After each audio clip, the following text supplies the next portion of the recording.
해석하는 거랑 머릿속에 이해가 되는 거랑은 다르거든. 대부분은 해석은 해도 이거 이해 못해. 그래서 내가 물어보는 거야. 이게 무슨 말이야? 예를 들어서 설명해봐. 자, 여기 오늘 처음 온 애가 있어. 설명해봐. 이 밀도가 뭔지 고도가 뭔지 몰라. 얘 설명해봐. 지금 그 말. 그러니까 Standard for 10,000 piece니까. 표준 만 피트로 간주되는 여겨진 간주되는 실제 만 피트가 아니라 이 소리지. 표준으로 봤을 때. 이게 잘못 이해해버리면 밀도 고도 만 피트는 밀도가 만 피트의 표준과 맞는 고도라는 뜻이지 실제 만이 아니다 이 소리야 이 말은. 네. 착각하지 마라 이 말을 하려는 거지. 네. 이해돼? 네. 이 말을 해줘야 돼 꼭. 같을 때는 상관없지. 근데 다를 때 문제가 되니까 이 얘기를 하는 거잖아. 다를 때. 오늘 내일이 달라. 오늘은 화창해. 그래서 이 고도계로 딱 찍고 비행할 때랑 내일 갑자기 비가 와. 그럼 그날 비행할 때랑 같은 고도를 비행을 해도 고도계가 다르다 이게 다르게 지시한다 이거지. 그걸 이해하느냐는 얘기지. 그 왜 그렇게 다르게 지시하는지를 이해해야 된다. 그게 이제 밀도하고 압력 차이 때문에. 아니 밀도 차이 때문에 그런데 그건 그날의 기압과 온도가 다르기 때문인 거지.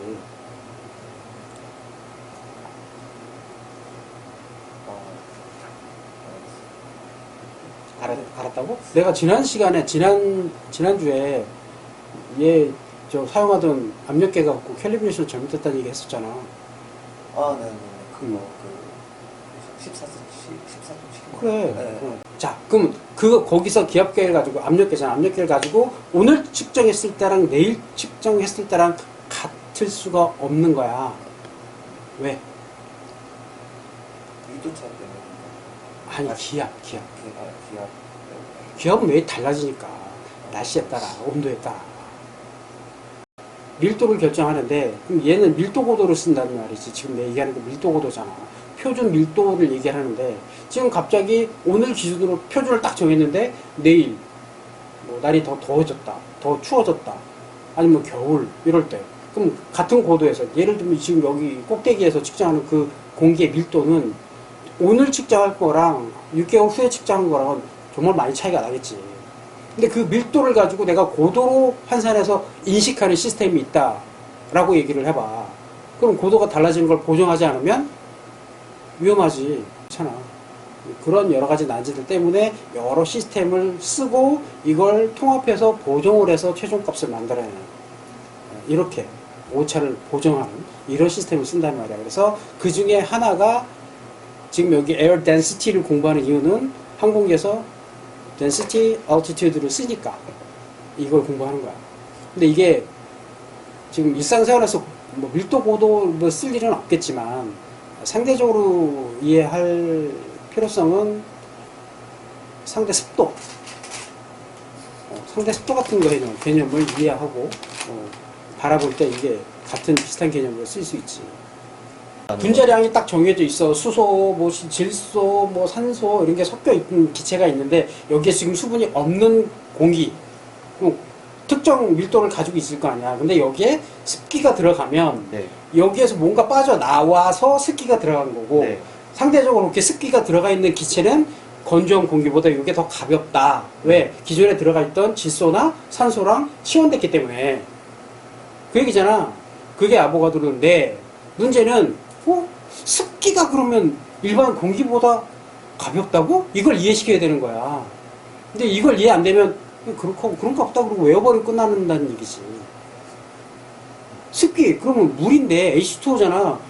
그렇지? 그 H2O가 질소나 수소보다는 아니지. 질소나 산소보다는 이산화탄소보다는 가볍다? 이걸 어떻게 이해시킬 거냐는 얘기지. 뭐가 좋을까요?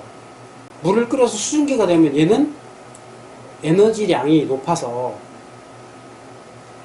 올라간단 말이야. 왜 올라가? 가벼워서 올라가. 에너지량이 높고, 응?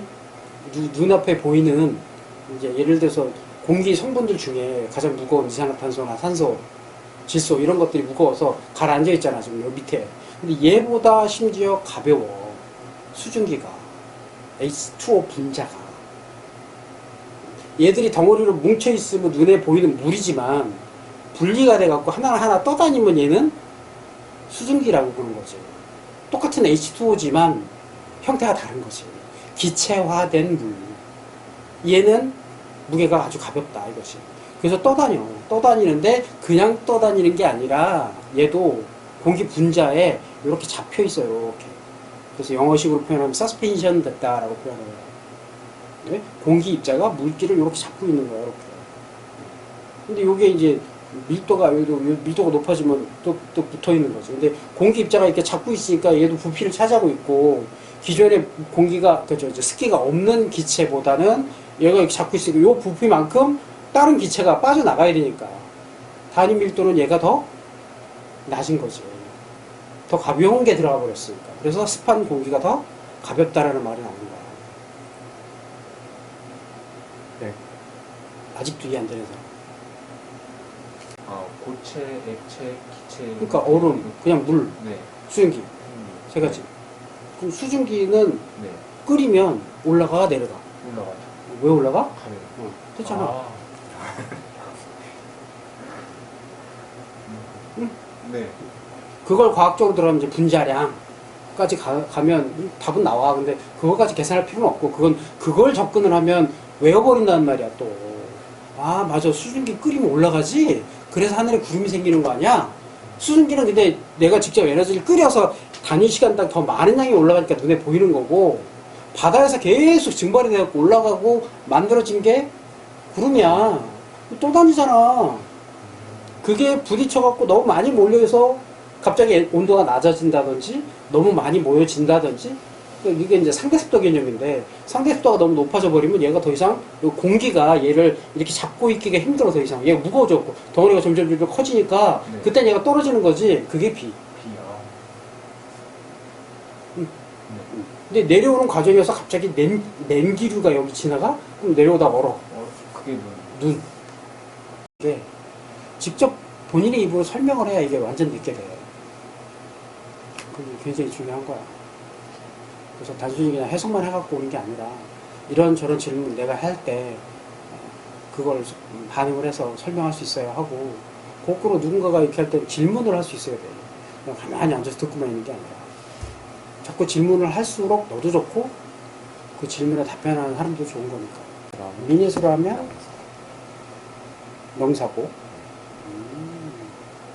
나도 오늘 알았네. 그래, 왜 이런 걸 찾아와. 나도 하나 배우면 좋잖아.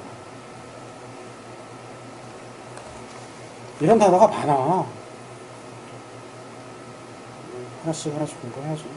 외워야 되잖아, 이건 또. 형용사일 때 마이너. 그치? 명사일 때 미네. 이렇게. 일반 여객기는 여기서 말하는 최대 이륙 허용 중량이라는 게 존재를 하지만 이걸 넘어서는 일은 아예 없어. 그 밑에서 놀기 때문에. 그러니까 이걸 고려할 이유도 없고, 근데 이걸 전담으로 하는 그 로더가 있어. 그 정비사는 아니고 하청업체, 공항에서 일하는 그 하청업체 중에 그거 전문 로더가 있어. 그러면 짐 싣는 사람들 있잖아. 그 사람은 딱 정해져 있으니까 이건 어떻게 바꿀 수가 없는데, 거기에 꽉 채워도 뜰 수 있게끔 비행기 설계가 됐잖아. 근데 이제 짐은 다르지. 그래서 한 사람당 얼마, 몇 킬로 이게 정해져 있잖아. 그거 넘어가면 돈을 더 받거나, 그러니까 더 이상 여기에 더 실을 수 없는 상황이 돼버리면 못 실어. 그것도 실는 방법도 있어. 어느 방향에서 얼마나 어떤 무게를 어떻게 배분하느냐. 이것도 중요하다는 얘기야. 그래서 뭐 이제 흔한 예로 좌석 배정할 때, 예를 들어서 비행기를 탔는데 승객이 반밖에 없어. 이럴 때 배치를 어떻게 하는지 알아? 300인승인데 150명만 탔어. 그러면 어떻게 태워? 본 적 없지? 네. 분산식이나. 어? 분산식. 그러니까 어떻게 자리 배치를 하느냐 이거지. 사이드.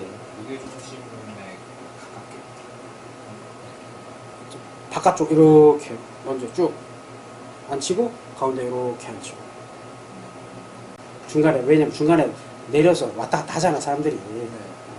그러니까 뭐 그것까지 감안을 해서 설계를 하니까 괜찮은데 비행기가 작으면 작을수록 이게 더 예민해지는 거야. 그 배로 이제 예를 들면 여객선 큰 배는 뭐 사람이 왔다 갔다 하나 뭐 별로 없잖아. 네. 그치? 근데 둘이 데이트하는 배 타봤어? 노젓는 배? 그건 자리 바꾸면 안 돼. 자리 바꾸다가 전복돼. 일어서도 안 돼요? 일어서도 안 돼. 아, 그래. 그거 굉장히 위험한 거라고. 작을수록 그러게 무게 배분에 예민하단 말이야. 그게 굉장히 위험하고 세월호가 넘어진 게 그 원인도 있어. 조종사가 무게 배분까지 신경 써야 돼. 큰 비행기는 그런 거 조종사 신경 안 써도 되는데 별도 인원이 있으니까. 근데 작은 비행기는 그렇지 않다 이거지. 심지어 나는 내 차에 아내랑 내 아들 태우고 다닐 때 무게 배분 해. 특히 겨울에는 해야 돼. 눈길 만약에 주행을 할 때 이럴 때. 지금 내 아들이 몸무게가 나랑 비슷하단 말이야. 아기 때는 20kg, 30kg밖에 안 나갈 때는 내 바로 뒤에 태웠어. 그리고 내 대각선에 와이프가 타고. 근데 지금 몸무게는 그렇진 않다고. 그래서 이거 무게 배분을 한다는 얘기지. 상황에 따라서. 뭐 그런 것처럼 필요해. 근데 여기서 그로스웨이시 달라지는 건 똑같은 비행기가 똑같이 이륙을 하는데 공기 밀도가 달라졌잖아. 휴미드에어 때문에. 공기 밀도가 달라지면 그 윙에서 만들어지는 리프트가 줄어든다. 공기 때문에 리프트를 만들어내는데 공기 밀도가 낮아졌다. 이 소리는 자 지금 내가 여기서 지상에서 이륙을 할 때 지상 기준으로 공기 밀도에 나오는 리프트의 양을 계산해서 뜨는 거야. 근데 지상에서 만들어지는 공기 밀도가 달라져서 리프트도 달라져. 그 얘기는 여기서의 리프트가 여기서 나오는 거지 지금. 그러니까 띄울 수 있는 이륙할 때 가장 많은 리프트가 필요해서 풀플랩을 쓰는데 그래도 그 이 리프트를 못 만들어내니까 무게를 줄여라 이 소리야. 이걸 단적으로 다시 예를 들면 휴미드에어뿐만이 아니라 온도하고도 관련이 있는 게 특히 빼고 건조한 사막 영상 40도에서 이륙하는 거랑 같은 고도의 알래스카 영하 40도에서 이륙하는 거랑 어떤 게 더 나을까? 그로스웨이시는 어떤 게 더 높을까? 습도 빼고 온도만으로 이거 왜 이렇게 야 바로 나와야지. 뭐 A380 같은 연료 그런 항공기에 연료를 넣는다. 그럼 온도 감안해서 넣어야 돼. 이게 양이 어마어마한 차이가 보인다는 거지.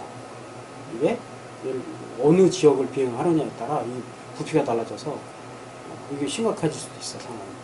이것까지 감안해서 연료 탱크 설계를 해야 되는 거야. 실제 자동차도 그래.